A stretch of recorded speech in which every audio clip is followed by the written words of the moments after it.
중세 유럽은 14세기부터 르네상스 운동 들어갑니다. 혁명이라고도 얘기하잖아요. 한 14세기부터 16세기까지 르네상스 운동이 진행이 되는데, 이 르네상스 혁명을 통해서 유럽 사회가 완전히 바뀌어집니다. 뭐 과학, 무슨 문화, 그 다음에 예술, 정치, 하여튼 모든 면에서 이 르네상스 혁명은 유럽의 어떤 새로운 사회로 탈바꿈을 시켰습니다. 굉장한 거죠. 근데 이 르네상스 혁명이 일어나면서 결국 뭐냐? 신본주의가 인본주의로 바뀌어가는 겁니다. 그래서 중세 사회가 1000년 이상 기독교 국가로 왔고, 하나님 중심의 삶을 신본주의적인 그런 삶을 살아오다가 르네상스 혁명이 진행이 되면서 이제는 인본주의로 바뀌었습니다. 하나님 중심이 아니라 인간 중심의 그런 시대가 되었다는 겁니다. 그래서 르네상스를 거치면서 하나님 이제 좀 계십시오. 우리가 알아서 하겠습니다. 우리가 지금까지는 하나님의 도우심이 있어야 될 줄로 알고 하나님이 우리를 도와주셔야만 무엇이든 할 수 있을 줄로 알았는데, 이제 보니까 우리 인간이 능력이 굉장히 뛰어나서 이제는 하나님이 도와주시지 않아도 하나님 없어도 우리는 잘 살 수가 있으니까 하나님 이제는 그냥 잠잠히 계셔서 우리가 어떻게 사는가 지켜만 봐 주십시오. 이런 성격이 이 르네상스입니다. 이 르네상스가 이제 진행되면서 19세기 정도 들어오게 되면은 이제 이성주의가 나오게 됩니다. 이성주의라는 게 뭐냐? 이게 인간의 이성을 절대화시켜 버립니다. 인간의 이성이면은 못할 것이 없다는 거죠. 이 인간의 돌아가는 머리가, 이 생각하는 이 사고가 굉장히 뛰어나기 때문에 인간의 이성만 제대로 발동하면은 인류 사회는 성공하고 발전한다. 그러면서 하나님 자리에서 하나님을 끌어내리고 인간의 이성이 하나님 자리로 올라갑니다. 이게 이제 이 사조인데, 그러다가 이제 20세기 초엽 들어오면서 19세기 말 20세기 초엽 들어오면서 드디어 나오는 게 뭐냐? 역사 발전론이라는 게 나옵니다. 인류 역사는 발전한다는 거죠. 인류 역사는 절대로 후퇴하는 것도 없고 퇴보하는 것도 없고 인류 역사는 발전만 한다. 왜? 인간의 이성이 전지전능하기 때문에. 인간이 가지고 있는 이 사고 이성 세계라는 것이 너무나 절대적인 능력이고 전지전능할 정도로 되기 때문에 역사는 절대로 후퇴함이 없고 발전만 한다. 여러분, 인간이 얼마나 교만했습니까? 그러다가 세계 1차 대전, 2차 대전을 경험하면서 인류 사회가 완전히 망가져 버립니다. 역사는 발전만 하는 줄 알았는데 이 보니까 1, 2차 대전을 겪으면서 완전히 망가져 버립니다. 그래서 그때 느낀 게 역사는 퇴보할 수도 있구나. 인간의 이성으로 되지 않는 것이 있구나. 이거를 절감하게 됩니다. 그러면서 경건주의 운동이 일어나면서 다시 우리가 하나님께로 돌아가자. 다시 인본주의를 버리고 신본주의, 인간이 다스리는 것이 아니라 하나님이 다스리는 그런 삶으로 돌아가자. 이런 운동이 일어났습니다. 여러분, 이게 바로 보여주는 게 뭡니까? 하나님을 떠나서 인간이 뭔가 하려고 하지만은 안 된다는 겁니다. 창세기에 보면 신할 평지에서 인류가 바벨탑을 쌓았는데 자기들은 바벨탑을 높이 쌓았다고 전능한 인간의 힘으로 이루었다고 자랑하고 했지만은 성경 보면 뭐라고? 하나님께서 그 바벨탑을 보시려고 내려오셨다 그랬습니다. 자기들은 하늘 꼭대기까지 쌓았다고 생각했지만은 하늘 꼭대기인 하나님은 보실 수가 없어가지고 내려오셔서 보셨다. 인간이 하는 일들이 하나님 보실 때는 아무것도 아니라는 그런 상징적인 의미입니다. 그러니까 하나님, 바벨탑도 하나님 없는 그런 목적을 가지고 바벨탑을 쌓다가 실패한 거고, 여러분, 인류 역사도 하나님 없이 살아보려고 하다가 그런 아픔과 실패를 경험했다는 겁니다. 오늘 본문의 말씀이 바로 이런 맥락에서 이어지고 있는데, 본문 말씀은 여호수아가 이제 이스라엘 백성을 이끌고 가나안 땅 들어갔습니다. 그리고 정복 전쟁을 다 마쳤습니다. 정복 전쟁을 마치고 각 지파별로 땅을 분배해 주었습니다. 그래서 이제 정복전을 마친 사람들이 자기 지파에 주어진 땅으로 다 돌아가서 거기서 이제 정착해서 이제 사는 그걸 지금 배경으로 하고 있습니다. 그런데 오늘 본문 7절에 보면 백성들이 여호수아와 출애굽의 기적을 본 광야 세대가 생존 시에는 하나님을 잘 섬겼다 이렇게 말씀합니다. 그러니까 여호수아가 살아있고 그리고 출애굽하면서 광야에서 하나님의 능력과 기적을 경험했고 가나안 땅 들어와 가지고 전쟁을 통해서 가나안을 정복해가는 그 와중에서 하나님의 역사, 하나님의 기적, 하나님의 은혜를 경험한 사람들이 있을 때에는 이스라엘 다음 세대들, 이스라엘 백성들이 하나님을 잘 섬겼다 그랬습니다. 그런데 문제는 여호수아가 110세에 죽었다 그러잖아요. 그 여호수아가 죽고 난 다음에 이스라엘의 상황은 어떻게 되었느냐? 오늘 본문 10절에 보니까 그 세대의 사람도 다 그 조상들에게로 돌아갔고 그 후에 일어난 다른 세대는 여호와를 알지 못하며 여호와께서 이스라엘을 위하여 행하신 일도 알지 못하였더라 이렇게 말씀합니다. 여러분 여호수아를 비롯해서 출애굽 백성들 그리고 가나안 땅에 정착할 때 하나님의 능력과 기적을 경험한 사람들이 다 죽었다는 겁니다. 죽었어요. 이들이 죽고 난 다음에 일어난 다음 세대들은 하나님을 알지 못했다, 하나님을 몰랐다는 겁니다. 그래서 여호와 하나님을 떠났다 이렇게 말씀합니다.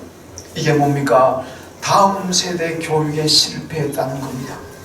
이 여호수아를 비롯한 이스라엘의 대표 신앙적 영적인 지도자들이 다음 세대들에게 하나님의 역사와 하나님의 살아계심과 하나님의 기적을 잘 가르쳤더라면 이들이 죽고 난 다음에도 변함없이 하나님을 잘 섬겼을 터인데 다음 세대 교육을 못했습니다.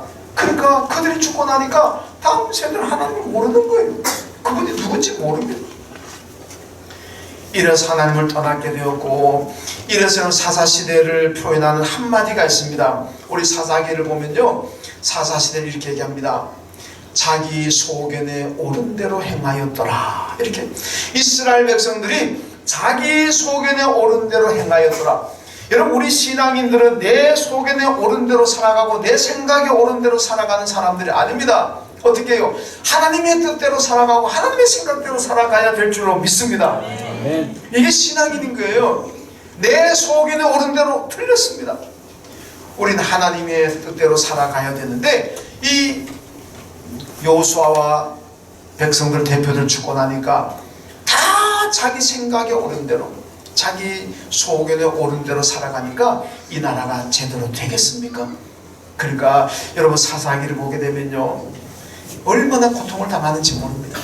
이스라엘 백성을 실컷 농사 지어놓고 농사 수확하려고 그러면 이방이 쳐들어가 다 빼앗아가 버립니다. 양을 키우고 소를 키워가지고 먹을 만하고 이제 상품 가치가 있을 정도 되면 들어가 다 빼앗아가 버립니다. 자기들이 농사를 지고 자기들이 과수원을 만들고 있는데 열매를 먹지 못합니다. 왜? 이방 나라가 쳐들어가 다 빼앗아가 버리니까. 이게 얼마나 통탄한 일입니까? 얼마나 괴롭고 고통스럽겠습니까? 실컷 일하고 열매는 따놈들이 다 먹어버리고. 왜 이런 고통이 일어나겠습니까? 다음 세대를 신앙교육 못 시켰으니까 그 다음 세대를 하나님을 알지 못하고 하나님을 떠나버리니까 이런 고통이 임하였다 그런 말씀입니다. 여러분 한국 교회가 지금 교회 학교가 없는 교회가 60%라는 통계가 나와 있습니다. 여러분 60%의 교회는 아이들이 없습니다. 청소년이 없습니다. 이대로 가면은요 사사시대로 갈 수밖에 없는 거예요. 다음 세대가 하나님을 모르는 거예요. 이대로 가면 유럽 교회가 같아집니다. 유럽이 그렇잖아요. 르네상스 운동이 일어나면서 인본주의로 들어가던 그게 흘러나와 가지고 여러분 이제 유럽 교회들이요 아이들이 없어요. 제가 작년 5월 달에 유럽에 가가지고 두 주일을 유럽 교회에서 들어봤는데 첫 번째 주일은 그 노르웨이 오슬로에 있는 가장 큰 교회에 가서 예배드렸고 그 다음 주일은 이 핀란드 넘어와서 헬싱키에 있는 가장 큰 교회 루터리안 처치인데 여러분 우리나라는 장로교가 가장 크지만은 유럽에 가면 루터 교회가 굉장히 셉니다. 그 나라에서 그래도 가장 중심되는 교회고 가장 큰 교회로 가는 이 두 교회를 가서 예배를 드려봤는데요 교회교 예배가 없어요. 딱 10시 한 11시 요 예배 하나만 딱 있습니다. 왜? 아이들이 없어요. 청년이 없어요. 예배 들어가봤더니 거의 뭐 80, 90%가 죄송합니다. 연세 드신 분들, 노인분들이더라고요. 젊은 사람이 없어요. 아이들이 없어요. 다음 세대 교육이 실패했다는 겁니다. 다음 세대가 없으면 그 교회가 어떻게 되냐? 그분들이 세상을 떠나고 나면 그 교회는 이제 문 닫게 되는 거고, 그냥 관광지로 관광객들만 들락날락한 그런 교회가 될 수밖에 없다는 거 아니겠습니까? 여러분, 그래서 우리는 금년표대로 다음 세대를 살려내야 됩니다. 그래야 우리 교회가 10년, 20년, 100년이 가도 문 안 닫게 될 줄로 믿습니다. 아멘. 다음 세대에 교육시키지 못하면 우리 교회도 언젠가는 문 닫게 될 날은 올 줄 어떻게 알겠습니까? 다음 세대가 없는데. 여러분, 그래서 금년표를 다음 세대를 살리자. 다음 세대가 살아나야 희망이 있고 비전이 있습니다. 그런데 다음 세대가 교회를 자꾸 떠납니다. 예수를 떠납니다. 왜 떠나느냐? 많은 전문가들이 얘기합니다. 기성세대 교인들이 본이 되지 못한다는 거예요. 신앙생활에 모범을 보여야 되는데 그 모범을 보이지 못하니까 다음 세대들이 실망하고 교회를 비난하고 신앙의 무용론을 펼치면서 교회를 떠나게 된다는 겁니다. 그러므로 다음 세대를 살리려면 우리는 모범이 되어야 됩니다. 어떤 면에 모범이 되어야 되느냐? 오늘 세 가지 말씀드립니다. 이게 나왔잖아요.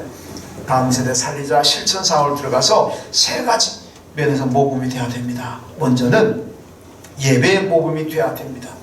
따라합시다. 예배의 모범이 되자. 예배의 모범이 되자. 예배 모범이 되어야 됩니다. 여러분, 어느 종교를 가든지 간에 뭐 큰 종교든 작은 종교든 뭐 토착 종교든 뭐 별별 종교든지 간에 어느 종교든 가면은요 예배 의식이라는 거 꼭 있습니다.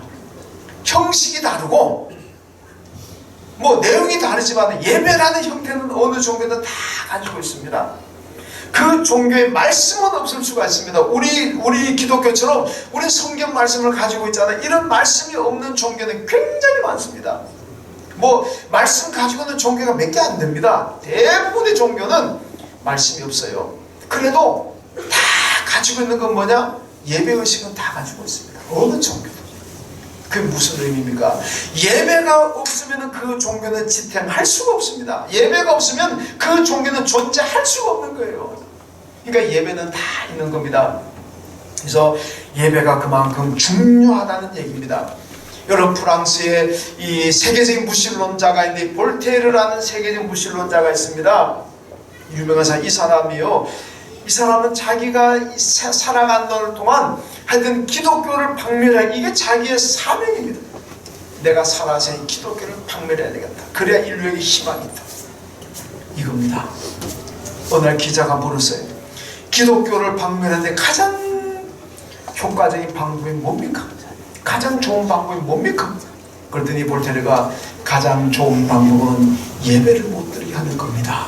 그것도 주일 예배를 못 드리게 하는 겁니다. 이것만 예배만 못 드리게 막아버린다면 기독교는 이 땅에서 사라질 것입니다. 이렇게 얘기했습니다. 여러분, 예배는요 신앙생활, 내 신앙을 유지하는 데 절대적인 요소입니다.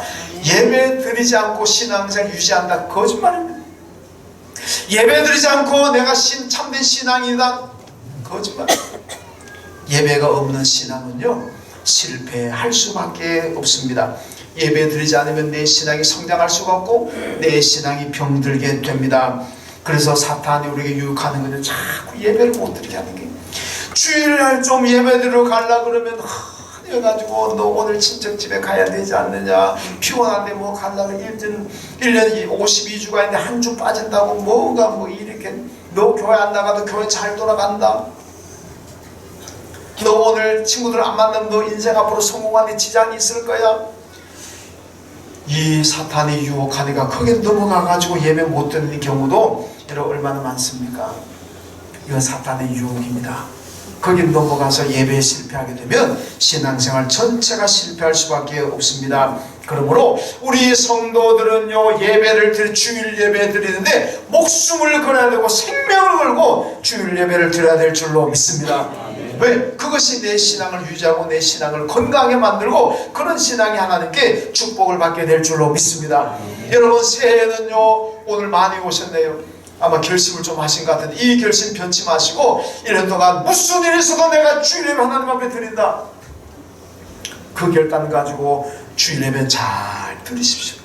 하나님께서 놀랍게 은혜 주시고 복 주실 줄로 믿습니다. 출애굽 19장 하나님께서 모세에게 시내산에서 10계명을 주십니다. 10계명 주시고 난 다음에 가장 먼저 하나님께서 이스라엘 백성들에게 요구하신 게 명령하신 것이 뭐냐? 성막을 건축하라 이렇게 나옵니다. 왜 성막을 건축합니까? 성막은 하나님과 만나는 장소고 이스라엘 백성들 하나님께 예배드리는 장소, 이게 예루살렘 성전의 전신이 성막입니다. 하나님께 예배드리는 곳이, 하나님께 말씀을 받았으니까 이제 이스라엘 백성들이 어떻게 해야 됩니까? 하나님께 예배드려야 되는 거예요. 그래서 성막을 건축하라 가장 먼저 명령하셨습니다. 하나님은 우리에게 원하시는 게 있습니다. 예배를 받으시기를 즐겨하십니다. 우리를 왜 세상에 보내시고 우리를 왜 하나님의 자녀로 선택하셨느냐? 우리에게 예배를 받기 위해서. 그리고 우리는 예배를 잘 드려야 될 줄로 믿습니다. 어떻게 드려야 되냐? 여러분 사도행전 보면요, 에디오피아 넷이라는 이 사람이 예루살렘 성전 예배 드리기 위해서 700km, 1000km 가까이를 옵니다. 여러분 요즘까지 비행기 타고 오는 길도 아니고 옛날에는 뭐 낙타 타고 말 타고 옵니다. 이 사람이 에디오피아 국고성을 맡았다는 얘기는 경제정책을 총괄하는 사람입니다. 우리나라로 말하면 경제부총리 정도 해당하는 사람입니다. 굉장한 고관 아닙니까? 혼자 움직일 수 있습니까? 이 사람이 뜬다 그러면은요, 부하들, 참모들, 무슨 경호원들, 뭐 수행원들 1000km 가까이 되는 거리를 옵니다. 얼마나 오랜 세월을 걸리겠습니까? 그런데요, 성전에 와서, 예루살렘 성전에 와서 왔다고 해서 성전 안에 들어갈 수 있느냐? 못 들어갑니다.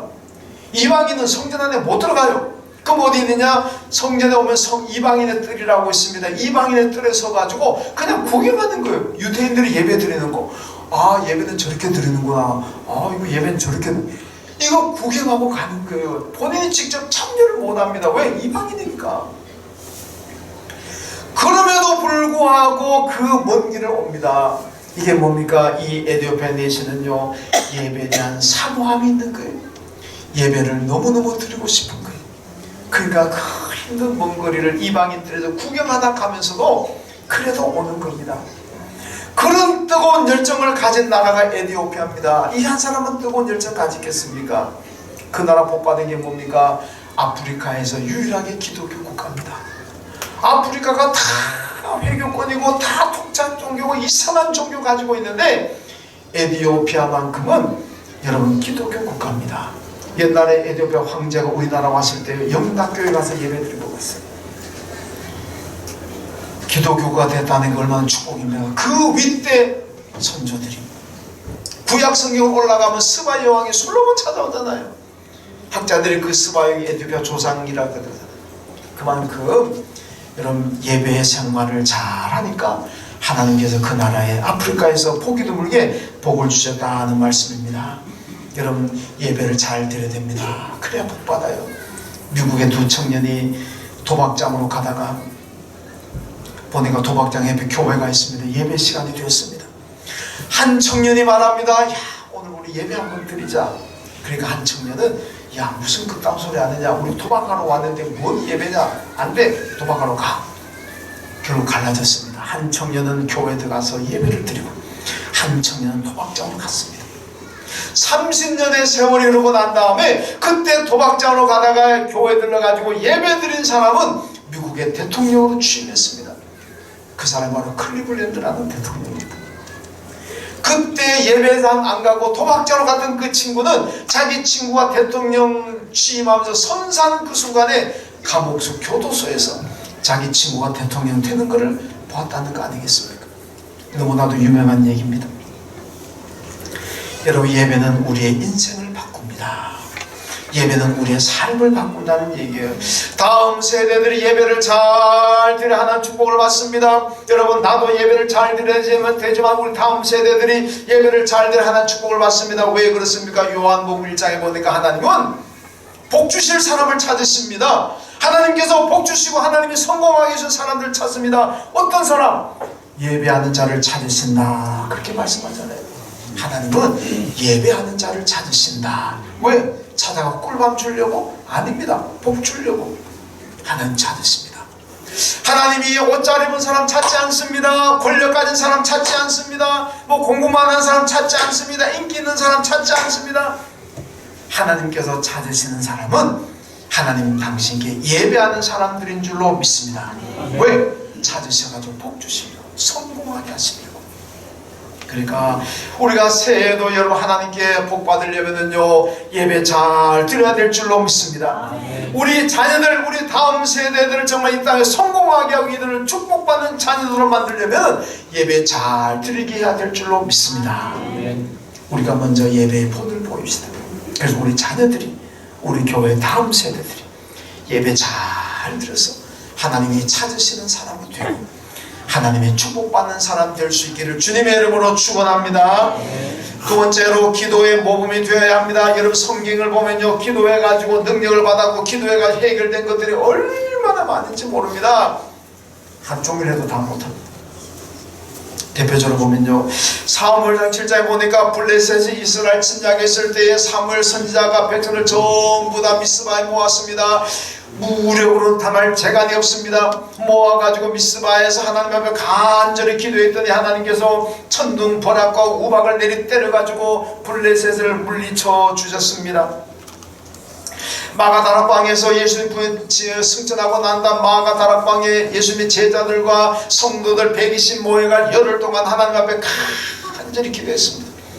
기도했더니 오순절날 열흘째 되는 날 성령이 충만히 임재하셨죠. 그게 초대교회 기적이 일어났습니다. 여호수아는 아이성 1차 정복 실패하고 난 다음에 하나님 앞에 회개하면서 간절히 온 백성들 기도했습니다. 그리고 그 다음에 2차 정복 나가가지고 순식간에 아이성 정복했습니다. 히스기야 왕 때 아시리아 사내립이 18만 5천을 대군 끌고 예루살렘을 포위했습니다. 방법이 없습니다. 망하는 길밖에 남지 않았습니다. 그런데 히스기야가 성전에 들어가가지고 밤새도록 철하기도 했습니다. 아침에 일어나 봤더니 하나님의 사자가 와가지고 이 아시리아 군대 18만 5천 명을 다 죽였습니다. 여러분 사람끼리 전쟁해가지고 하룻밤에 18만 5천 못 죽입니다. 요즘같이 핵폭탄 터뜨리면 모르지만은 옛날에 뭡니까 이거 칼하고 화살을 가지고 전쟁하는 시대인데 18만 5천을 하룻밤에 어떻게 죽입니까? 택도 없습니다. 불가능한 얘기입니다. 그런데 하나님은 하셨습니다. 하룻밤에 다 제거해버렸습니다. 사내립 왕이 도망가가지고 자기 신전에 들어가서 피했다가 자기 아들에게 죽었어요. 하나님께 밤새도록 기도하니까 하나님께서 도와주시다는 말씀입니다. 여러분 우리 교회 부모님들이 가끔 제가 듣는 얘기가 있습니다. 우리 교회 나온 아이들, 유치부 아이들, 아동부 아이들 집에 가가지고 이래 있다가 엄마 아빠가 걱정하는 거, 야 어렵겠구나, 아이고 아파 죽겠네, 어떻게 하지? 야 이거 힘들어 죽겠네, 살아가는 게 왜 힘들지? 엄마 아빠가 걱정하면 어떤 아이들 옆에 있다가 엄마 기도하면 돼 그런다는 겁니다. 어떤 아이들도 내가 기도해 줄게, 지네 엄마 아빠 앉혀놓고 기도한다는 거예요. 우리 교회 학교 아이들이 대단하지 않습니까? 근데 이거 거꾸로 됐어요. 여러분 거꾸로 돼서 좋은 건 딱 하나 있습니다. 보일러. 보일러는 거꾸로 된 거 그거 좋다고 선전하더라고요. 내가 뭔지 잘 모르지만 보일러는 거꾸로 된 게 좋다고 선전하는 거 보니까 보일러는 거꾸로 되면 좋은 것 같지만은 여러분 신앙은 거꾸로 되면 안 됩니다. 안타까운 일 아니겠습니까? 우리 부모님들이 기성세대 교인들이 먼저 기도의 중요성을 알고 오히려 아이들이 걱정하면 걱정하지 마라, 기도하면 된다고 이렇게 가르쳐야 되지 않습니까? 그런데 부모님들 그러니까 아이들이 나서가지고 걱정하지 마세요 엄마 아빠 내가 기도할게, 기도하면 돼요, 거꾸로 됐지만 그래도 아이들 교육 잘 시켰으니까 그건 감사한 일이고. 여러분 다음 세대들이 얼마나 불안해하는 시대입니까? 다음 세대 걱정도 많고 불안도 많습니다. 이들의 불안을 묘사하는 신조어가 생겨났습니다. 좀 오래된 고전적인 얘기겠습니다만 제가 한번 볼까요? 3포 세대, 연애를 포기하고 결혼을 포기하고 출산을 포기했다. 5포 세대, 이 3포에다가 두 가지가 더합니다. 내 집 마련을 포기하고 인간관계를 포기했다. 7포 세대가 나왔습니다. 이 5가지는 또 두 가지가 더 포기하는 게 있습니다. 꿈을 포기하고 희망을 포기했다. 구포 세대가 있습니다. 7가지, 또 2가지 더 붙어서 포기합니다. 건강을 포기하고 외모를 포기했다. 이렇게 9가지를 포기하고 살아가는 사람들이 얼마나 절망이고 얼마나 탄식하는 시대이겠습니까? 여러분, 이런 사람들에게, 이런 자녀들에게, 이런 다음 세대들에게 해결책을 제시해 줘야 됩니다. 그러지 말고 꿈을 가지고 도전해야 된다. 해결책을 제시해 줘야 됩니다. 그 해결책이 무엇입니까? 기도인 줄로 믿습니다. 기도인 줄로 믿습니다. 해결책은 기도뿐입니다. 탄식하고 절망하고 낙심한 다음 세대들에게 걱정하지 말라고, 뭘 걱정하느냐고, 하나님께서 계신데 기도하면 되는데 뭘 걱정하지 하느냐고. 가데스 바네아에서 여러분 12살 정탐꾼 간다고 10살에 부정전 보고하니까 백성들이 전부 다 절망하고 탄식하고 죽었다고 아우성치잖아요. 요호수아 갈렙이 뭐라 그럽니까? 여러분 걱정하지 마세요. 하나님께서 살아계시고 하나님이 우리를 도우시는데 뭘 걱정합니까? 갑시다. 가면 됩니다. 그렇게 가난 정복하지 않아요. 이게 오늘 해답입니다. 걱정하고 염려하고 포기하고 살아가는 사람들에게 여러분 걱정하지 마세요. 하나님이 살아계십니다. 기도하세요. 하나님이 도와주십니다. 그래야 될 줄로 믿습니다. 그러면 내가 먼저 기도해야 되는 거예요. 예수님 뭐라 그럽니까? 내 이름으로 아버지께 무엇이든지 구해라. 그러면 너희가 다 받으리라 그랬습니다. 여러분, 문선명 이름으로 맨날 해도 되는가? 이만 이름으로 맨날 해도 되는가? 저한테 일주일에도 몇 번씩 편지가 와요. 무슨 그 신천지 요한지파 그러면서 아마 요한지파가 우리 교회 이쪽 구역 담당인가 봐요. 저 뜯어보지도 안 하고 버립니다. 신천지 요한지파 사무실이 어디 경수대로 어디 여기 있나 본데 이게 일주일에 몇 통씩 와요. 요한지파에서. 신천지. 저 뜯어보지도 안 하고 버리고. 그 이만희 그 이로 맨날 기도해야 되는가? 안 됩니다. 박태선, 문선명 아무리 그 이름 기도해도 되는가? 안 됩니다. 기도는 누구의 이름으로? 예수 이름으로. 예수님 말씀하셨잖아요. 내 이름으로 아버지께 너희가 무엇이든지 구하라. 그러면 다 받을 것이다. 믿습니까? 예수 이름으로 구하십시오. 하나님 다 들어주십니다. 왜? 그분은 지금도 살아계시고 우리를 도와줄 능력이 전지전능하신 분이기 때문에 기도하면 될 줄로 믿습니다. 여러분, 다음 세대들에게 절망하지 말고 포기하지 말고 기도해라. 기도하면 된다는 것을 자녀들에게, 다음 세대들에게 보여주시기를 주님의 이름으로 축원합니다. 그 다음 세 번째는 생활의 모범이 되어야 됩니다. 여러분, 앞에서도 말씀드렸습니다만 다음 세대 교회를 떠난 가장 큰 이유는요, 기성세대 기존 교인들이 본이 되지 못한다는 겁니다. 여러분, 미안하지만 목사가 모범이 되지 못하고, 장로가 모범이 되지 못하고, 권사가 모범이 되지 못하고, 집사가 모범이 되지 못하고, 부모가 모범이 되지 못하니까 거기서 실망하고 자녀들이 교회를 떠난다는 겁니다. 예수를 떠난다는 겁니다. 돌아오게 하려면 우리가 생활에 또 모범이 되어야 됩니다. 여러분, 로마서의 주제는, 로마서를 한마디로 표현하면 믿음으로 구원받는다 이겁니다. 야고보서를 한마디로 표현하면 행함으로 구원받는다. 이게 틀린 얘기입니까? 같은 얘기입니까? 헷갈리시죠? 왜 같은 성경인데 로마서에서는 믿음으로 구원받는다 그러고 야고보서에서는 행함으로 구원받는다 그러겠습니까? 틀리는 것 같지만 같은 얘기입니다. 왜? 연결시켜보면 로마서에 구원받는 믿음이 진짜냐 가짜냐는 야고보서의 행함으로 비춰보면 되는 거예요. 내가 입으로 무슨 나는 진짜 믿음이다, 내 믿음이 최고다 그런다고 해서 최고가 아니고 야고보서를 비춰보면 되는 거예요. 야고보서가 말씀한 대로 행함이 따르냐 안 따르냐 그거 보면 되는 거예요. 내 삶에 행함이 따르면 그건 진짜 믿음인 거고, 행함이 따르지 않으면 그건 가짜 믿음인 거예요. 그러니까 온전한 믿음이 아니라는 겁니다. 그러니까 믿음과 행함은 분리되는 게 아니고 언제나 같이 가는 거예요. 여러분들의 믿음이 진짜 하나님이 기뻐하시는 믿음이 되려면 행함이 따라가야 됩니다. 그래야 이런 믿음이 진짜인 거예요. 믿는다 그러면서 행함은 따라가지 못하고 맨날 비난받고 욕먹고 그냥 이상한 짓 하고 돌아다니면 여러분들이 아무리 내 믿음이 진짜라 그래도 그건 가짜 믿음입니까? 생활이 따라야 되고 행함이 따라야 됩니다. 여러분 초대교회는요 뭐 세상에 모범이 되었습니다. 기도와 예배도 모범이 되었지만은 살아가는 삶의 힘은 생활하는 것 그들의 삶이 모범이 되었습니다. 그래서 초대교회 크게 부흥했지 않습니까? 로마가 그 대제국 로마가 기독교를 국교로 공인했습니다. 왜 그럴까요? 행함입니다. 로마 제국 가만히 보니 기독교인들이 사람들 별로 많지는 않았는데 그들의 생활하는 거 그들의 삶이 보니까 너무나 감동적이고 은혜롭습니다. 너무나 정직하고 양심적이고 사랑이 넘치고 이러면 로마의 권력가들이 야, 이 로마 제국이 기독교 신앙을 가지게 된다면 이 로마 제국이 평화롭고 번영하겠구나. 그래서 기독교를 로마 제국의 국교로 삼았던 겁니다. 교인들의 생활의 모범을 보고 그랬던.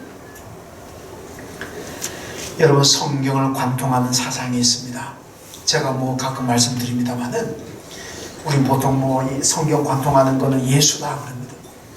구약은 오실 예수, 신약은 오신 예수 맞는 얘기입니다. 그런데요 이게 관통하는 사상이 아니고 중간에 끊깁니다. 예, 잠언에 오고 전도서 문학서로 오게 되면 예수가 끊깁니다. 잠깐 끊겼다가 다시 시작되는 거예요. 그런데 정확하게 창세기부터 요한계시록까지 끊기지 않고 쫙 나가는 관통하는 사상이 있습니다. 그게 성경의 핵심이고 맥입니다. 그게 뭔지 아십니까? 너는 하나님의 선택받은 백성이다. 그러므로 하나님의 백성답게 살아라. 이거는요 전도서고 뭐간에 모든 성경에 다 나오는 핵심 사상입니다. 너는 하나님께 선택받은 백성이다. 그러므로 하나님의 백성답게 살아라. 이겁니다. 요즘 우리가 새벽기도 에베소서 말씀 나누고 있습니다만 에베소 4장에 바울이 얘기합니다. 부르심을 받은 일에 합당하게 살아라 이렇게 말씀합니다.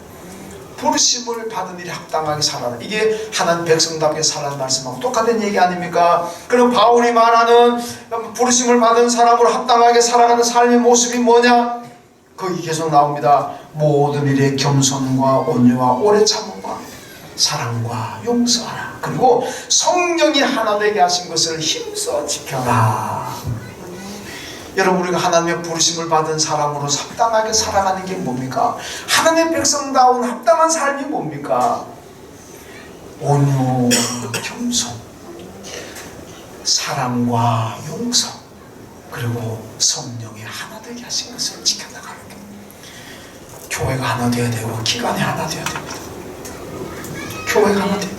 하나 되지 못하고 서로 비난하고 싸우고 욕하고 적대시하니까 세상 사람들에게 조롱받는 거 아니겠습니까? 한국 교회.